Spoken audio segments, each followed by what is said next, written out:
So, hi students, this is our third lecture in our mathematical economics series जिसमें हम लोग पहला chapter कर रहे हैं which is the revision part and इस लेक्चर का टॉपिक जो है that's equations linear and quadratic. Equations are an important part of economics और इसलिए इस कंसेप्ट को इक्वली समझना बहुत इंपॉर्टेंट है.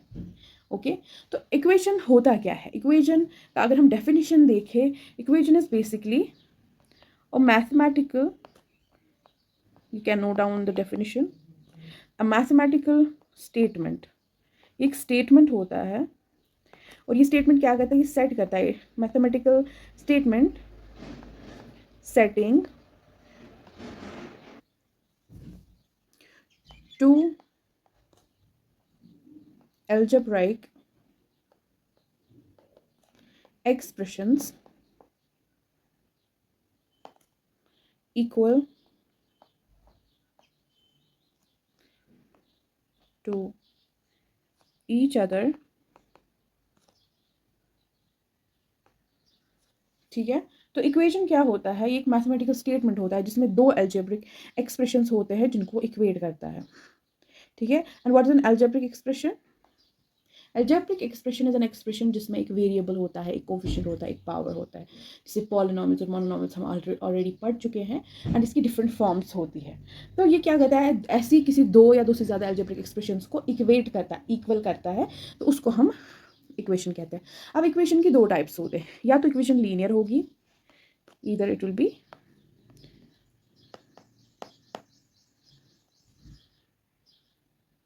linear or it will be quadratic.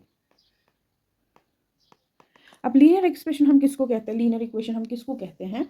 अगर एक इक्वेशन में जो भी जितने भी वेरिएबल्स हैं ये रेज टू द पावर 1 होते हैं या raise to the first power होता है, इसको हम लीनियर इक्वेशन कहते हैं. Write down the definition and then I will show you an example. Okay, so a linear equation is the one an equation in which all variables are raised to the first power. सो इस equation को हम linear equation का नाम दे देते हैं. For example हमारे पास equation है 3x is equal to x + 5 + 1. आप देख सकते हैं जितने भी वेरिएबल्स हैं उनका पावर क्या है? 1 है ना. तो जितने भी वेरिएबल्स हैं उनका पावर 1 है, तो इसको हम लीनियर इक्वेशन कहते हैं. अब क्वाड्रेटिक इक्वेशन क्या होती है? क्वाड्रेटिक, अगर आपने थोड़ी बहुत मैथ्स पढ़ी हो and you should be aware that whenever we say squared term it basically means 2. तो लीनियर में रेज टू पावर 1 होता है, क्वाड्रेटिक में क्या होता है? रेज टू पावर 2 होता है. और क्वाड्रेटिक इक्वेशन की एक बहुत ही स्टैंडर्ड फॉर्म हम अक्सर देखते हैं in the form of ax² + bx + c is equal to 0, जिसमें we have a variable to the power 2. एक वेरिएबल टू द पावर 2 होता है कम से कम एटलीस्ट. ओके, विद 1 पावर भी हो सकता है, बट जहाँ 2 होगा तो इट्स अ क्वाड्रेटिक. अब अगर हमारे पास एक एक्सप्रेशन है इन the form of ax³ + ax² bx² + cx + d, तो क्या हम, क्योंकि हमारे पास यहाँ पर भी x² है, तो क्या हम इसको क्वाड्रेटिक कह सकते हैं? नहीं, क्योंकि हाईएस्ट पावर क्या है? 3 है. तो हाईएस्ट पावर एक इक्वेशन में अगर 2 है, उसी मामले में, उसी सिचुएशन में हम उस एक्सप्रेशन को क्वाड्रेटिक कह सकते हैं. और क्वाड्रेटिक एक्सप्रेशन का जो स्टैंडर्ड फॉर्म है वो ये है ax² + bx + c. और इसको सॉल्व करने के दो तरीके हैं. दोनों में से पहला तरीका होता है कंप्लीटिंग स्क्वायर्स वाला, कंप्लीटिंग द स्क्वायर्स, और दूसरा तरीका है एक फॉर्मूला हमारे पास होती है क्वाड्रेटिक फॉर्मूला. इस चीज़ को आपको याद करना है. ठीक है, कंप्लीटिंग स्क्वायर्स या इसको हम स्प्लिटिंग द मिडिल टर्म भी कहते हैं. स्प्लिटिंग द मिडिल टर्म हम मिडिल टर्म को स्प्लिट करके इसको सॉल्व करते हैं, वो हम आगे एग्जाम्पल में देखेंगे। तो फिलहाल मैं आपको क्वाड्रेटिक फॉर्मूला बताती हूँ क्या है। अगर हमारे पास एक क्वाड्रेटिक इक्वेशन है in the form a x² plus bx plus c is equal to 0, हम इसको क्या करते हैं, इसका जो क्वाड्रेटिक फॉर्मूला होता है वो होता है x, क्योंकि हमें वेरिएबल का आंसर पता करना होता है, x is equal to minus b, you have to remember this, minus b plus minus square root of b square minus 4ac divided by 2a. Okay, cool. Now let's take a few examples to understand it further. Example हम लेंगे पहले linear equation का, उसके बाद quadratic का. सो let's start with the linear equation. We will take an example. Number 1, we have a linear equation of x by 4 minus 3 is equal to x by 5 plus 1. Okay, इसको solve कैसे करें? सबसे पहले हम क्या करते हैं, जो भी टर्म्स जिसमें वेरिएबल है उसको हम एक तरफ से लेंगे. ठीक है, वो कैसे लेंगे हम?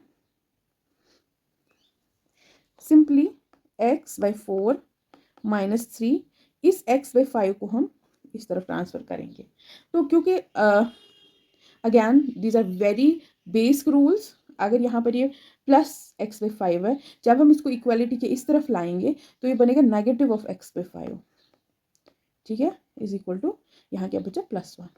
ओके, आप क्या करेंगे, अब जो कॉन्स्टेंट्स है वो एक तरफ लेके जाएंगे सारे.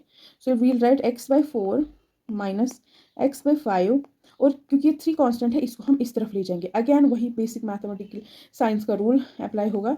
+1 है, ये यहाँ पर नेगेटिव है, ये यहाँ पर पॉजिटिव आ जाएगा. ठीक है,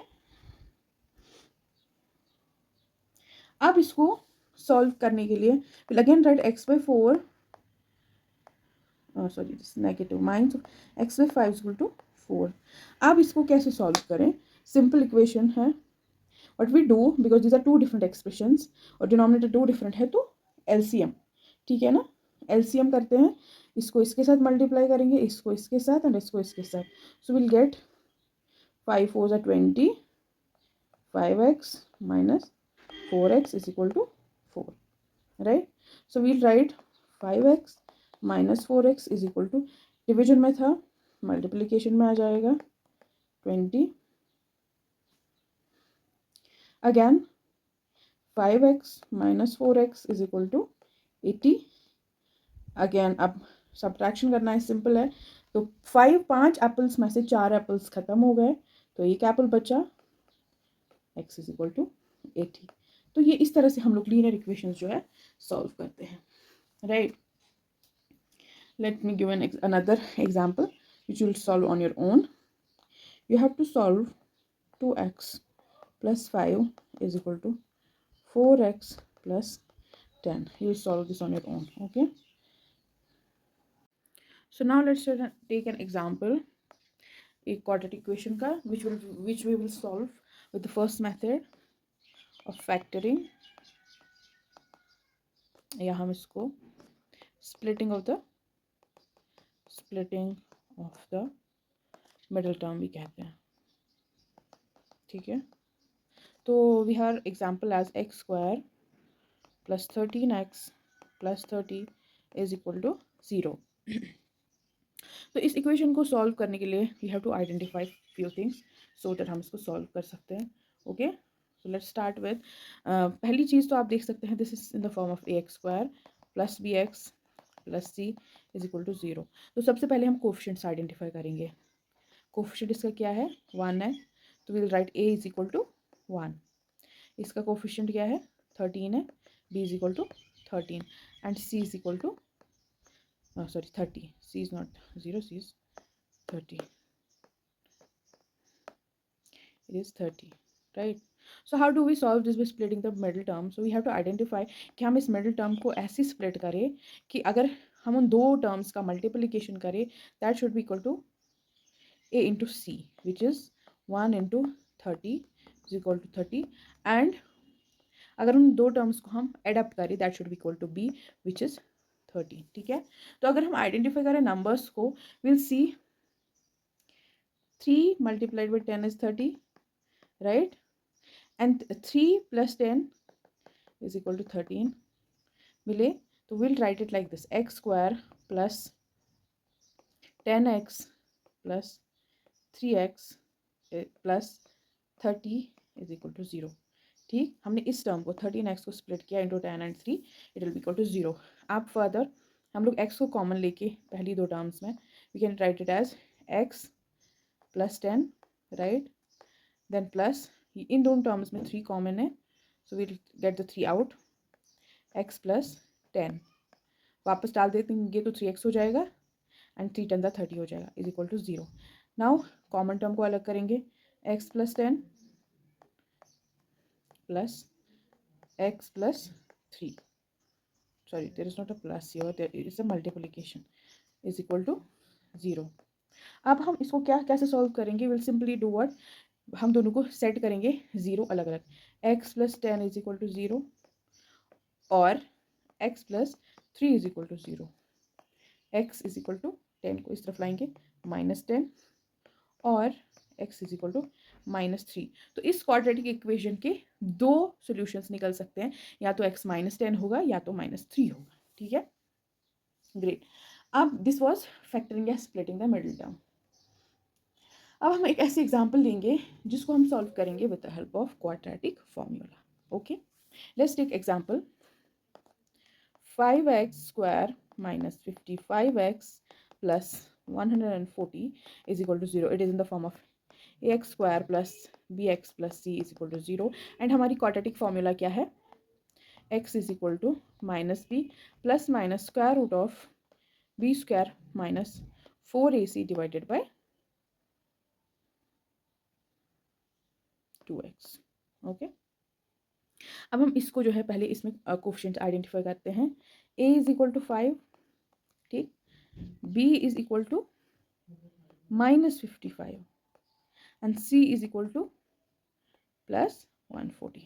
now apply the formula, x = minus b क्या है -55 ± √of b² क्या है -55 का स्क्वायर -4 times a है 5 and c है 140 / 2 multiplied by 5। अब माइनस अंदर बाहर है, minus multiplied by minus = plus, it will B +55 plus minus calculator का इस्तेमाल करना पड़ेगा, आप मल्टीप्लाई भी कर सकते हैं। 55 × 55 पॉजिटिव साइन आ जाएगा बिकॉज 2 बार मल्टीप्लाई किया, it will B = 3025 minus this will be 20 multiplied by 140 which will be equal to 2800 divided by 5 2s are 10। okay, solving further, 55 plus minus this will be equal to 225 divided by 10 is equal to 55 plus minus square root of 225 is 15 divided by 10। so again we'll have two solutions because we have plus and minus here, so either x will be equal to 55 plus 15 divided by 10 or x will be equal to 55 minus 15 divided by 10, so x will be either equal to 7 or it will be equal to 4। so this is the way how we solve quadratic equation with the help of quadratic formula, जिससे पहले हमने क्या किया था, factoring से किया था। तो what will be your homework is that जो मैंने quadratic जो factorization से मैंने solve किया, you will do it with the help of quadratic formula and this one you will do with the factoring or splitting of the middle term and let me know the answer। और अगर आपको ये videos हमारी पसंद आ रहे हैं तो आपको ज़्यादा कुछ करना नहीं है, you have to comment your favorite topics or whatever you want to talk about, you will have to like the video, share it with your friends and subscribe, okay, ताकि हम आपके लिए और ज़्यादा वीडियोस ला सकें। एंड